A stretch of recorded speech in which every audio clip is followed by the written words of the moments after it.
Boys and girls, ladies and squirrels, what's happening, everybody?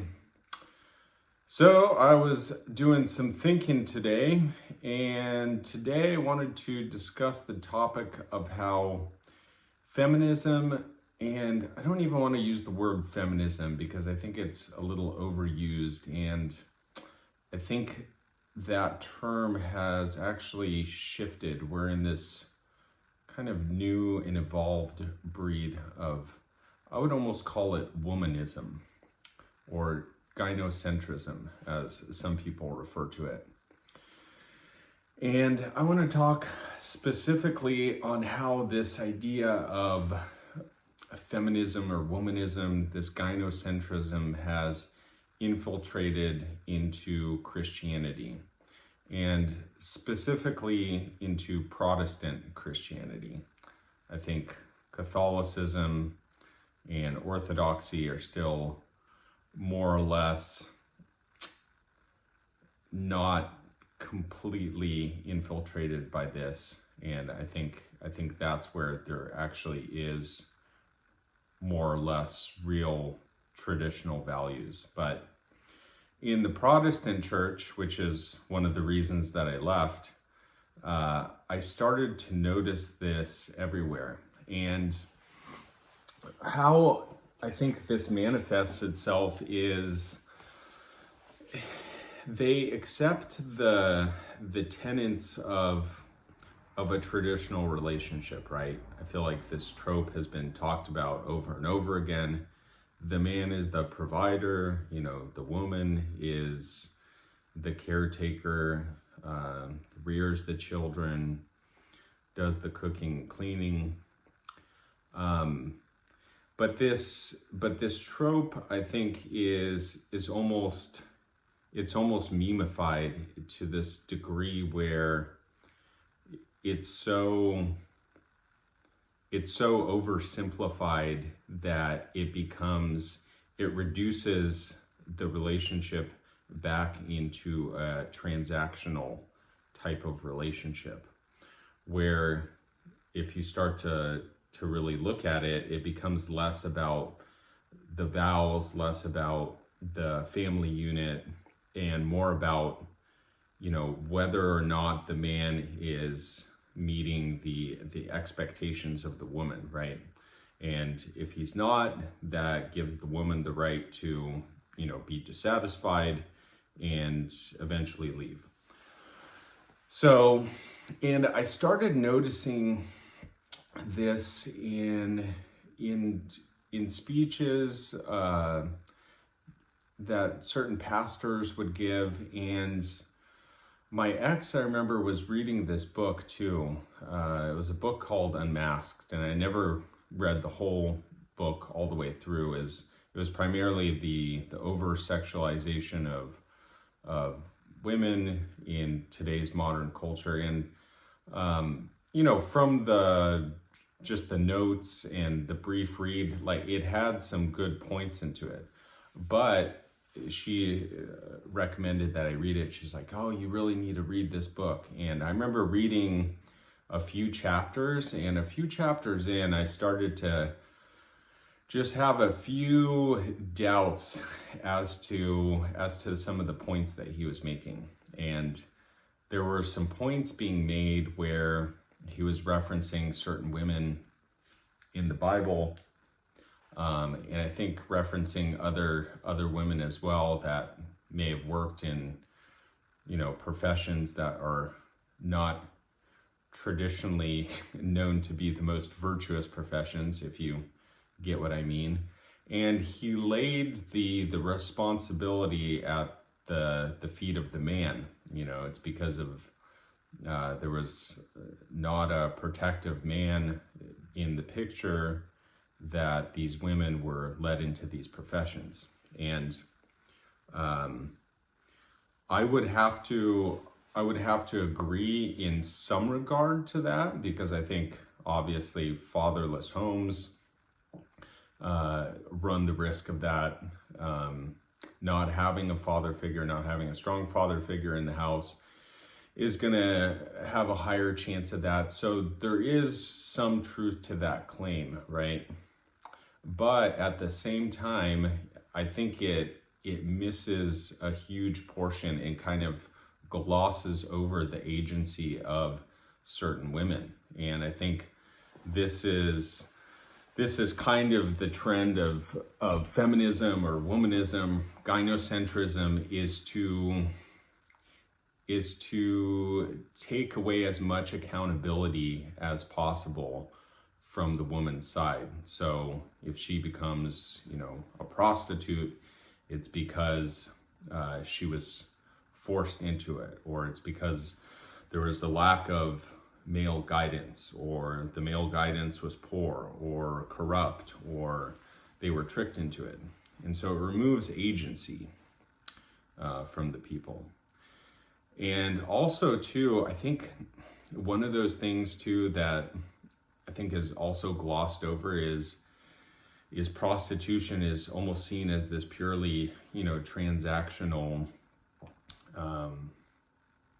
profession. And I think we also have to remind ourselves how much actual scamming and thievery is involved in that profession as well. I think there's, famous people that have, come out and said it, but it's kind of a known fact that prostitutes will rob and steal from, the men that they engage with. And I think it does a huge disservice to the agency of women at large to gloss over that completely and to paint them as purely the victims of circumstance and poor male leadership.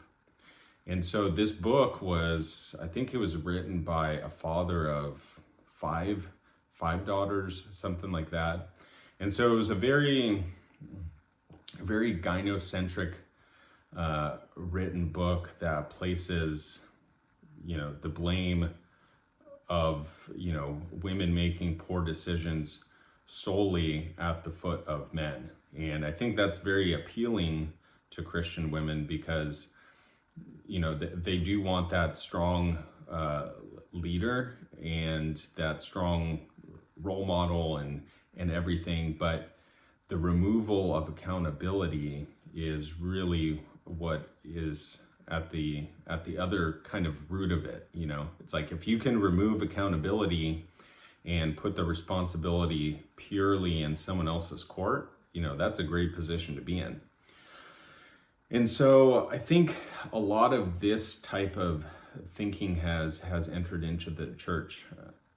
And I've also seen too where, pastors have talked about, the woman at the well, Jesus wasn't scolding this woman, or he wasn't, calling her out. He was saying that I understand you and I know why you've had, 3 husbands or whatever have you. And it's this kind of retroactively reading into the words to make the message more palatable and more digestible for the modern, person, the modern woman. And that's very appealing, I think, to the large majority of people, because again, it removes that kind of accountability where, if you did have a promiscuous past, it's not Jesus, saying, hey, you need to confess your sins. I already know what you've done. You need to own up to it. It's on the other hand saying, no, I understand, why you did what you did, is essentially the message. And I love you still, which is part of the message. But it's not really the message, right?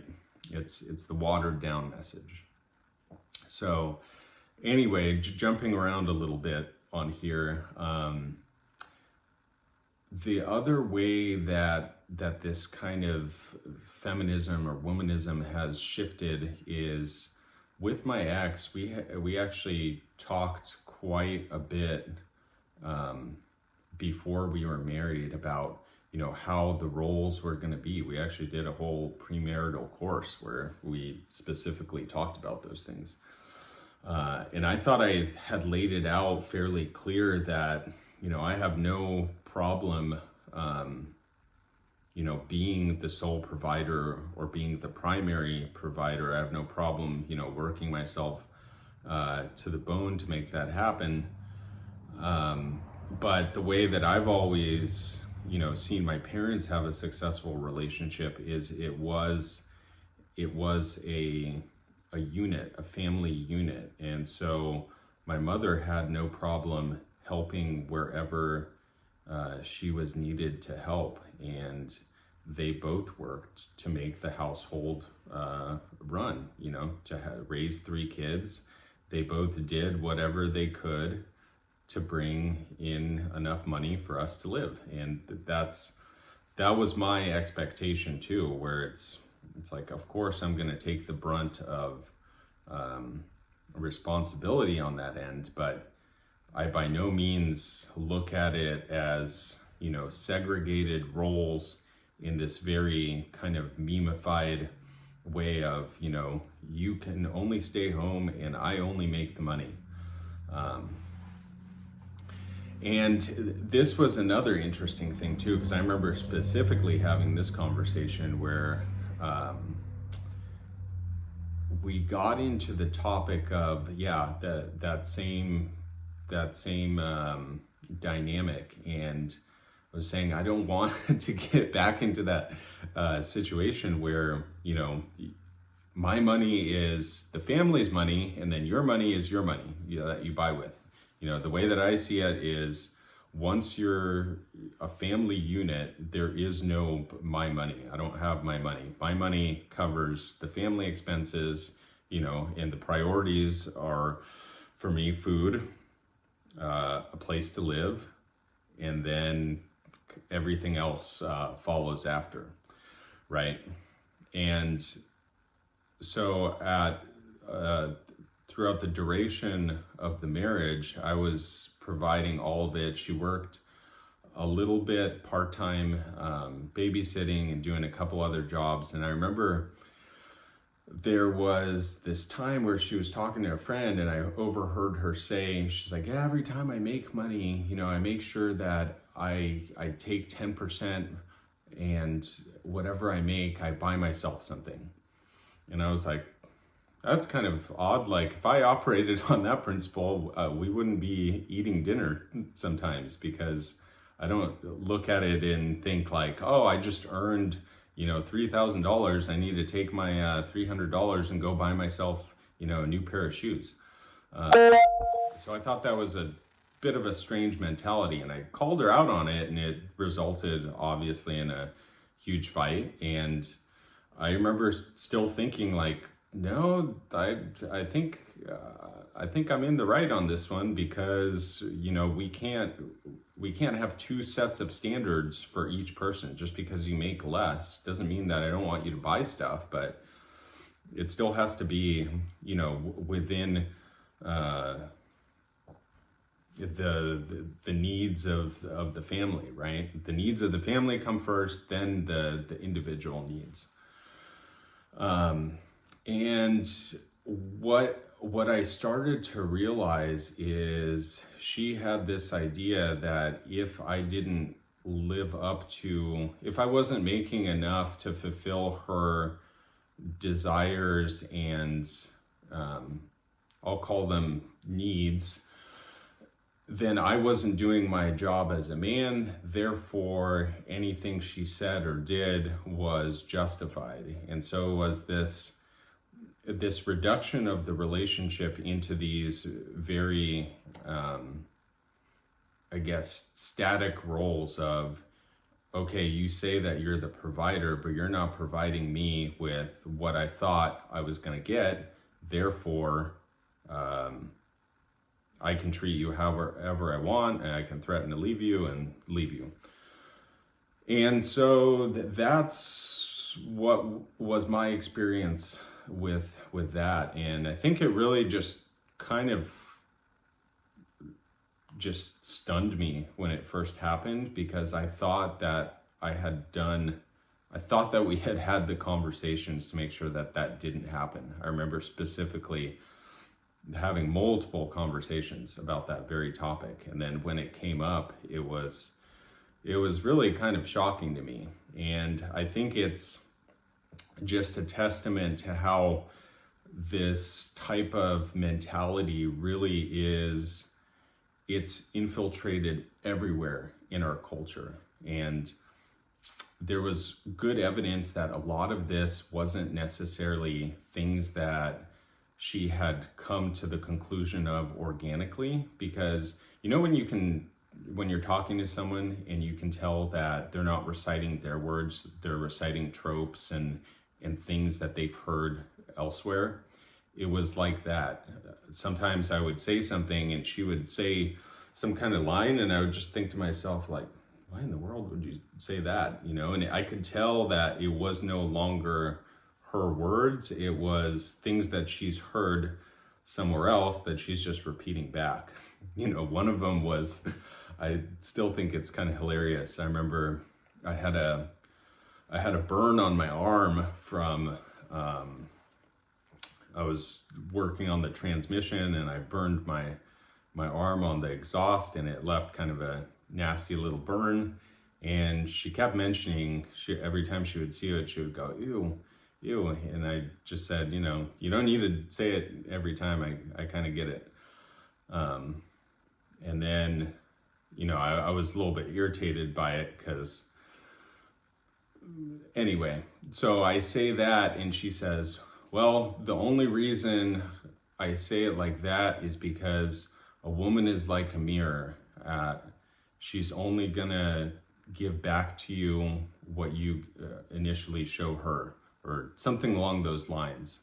And I remember thinking to myself, like, I didn't even come into the conversation doing anything. I was just working on the car, and I think I had like a 8-hour day before, and then I spent like 2 hours crawling under this dirty car and got burned and was all tired and gross. And then I heard that, and I remember just thinking to myself, like, I have no idea how to even respond to that. I was, again, just kind of floored. And little things like that, I would start to hear these kind of little one-liners where she would say, oh, if you don't like the way that, if I'm being too aggressive or too masculine. I kind of hate when women say that they're being masculine, because they're actually not. They're being combative and they're not being feminine, but they're not, I would not call that masculine behavior. I would call that childish behavior. And so I think we also need to stop using those terms when people say, oh, she's so masculine, it's because she's combative. That's not masculine behavior. Masculine behavior is calm and assertive. It's not combative and nagging. That's just being childish.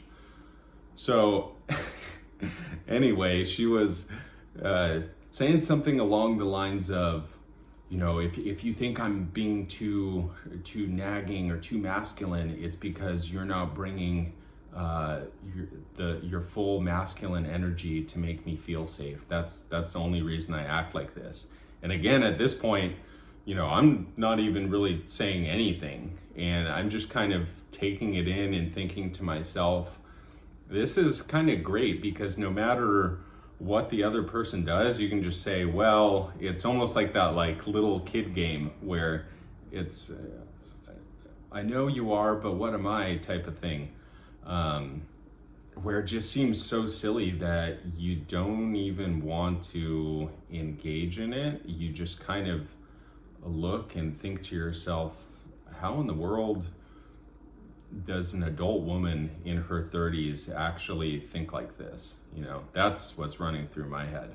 But I think it's the fault of social media infiltrating our culture. We have probably hundreds, if not thousands, of people giving absolutely terrible advice to people all over the internet, convincing them of what they deserve, what they're worth, how their relationship should look like, all these crazy different things that they really have no business giving that sort of advice at all. I think it's like, my goal is not to give anybody advice. I think it's really actually quite odd if you're in a relationship with a person and you're getting advice about that relationship from a person online, and you're taking word for word what you're hearing from there. Like, talk to a friend, you know, have a social circle, have people around you that actually know the person that you're in a relationship with, you know, to find content that, you know, just fits what you want to hear, and then use that as this advice that you actually make life decisions on. That's crazy, you know. And that's why we see the dissolution of relationships and marriage, and the gynocentric culture that is really, it's feminism that's just twisted and warped and shaped, and it's cherry picking all the good things that they want from a traditional relationship and making it purely transactional. So anyway, catch you guys on the next one, and have a good one.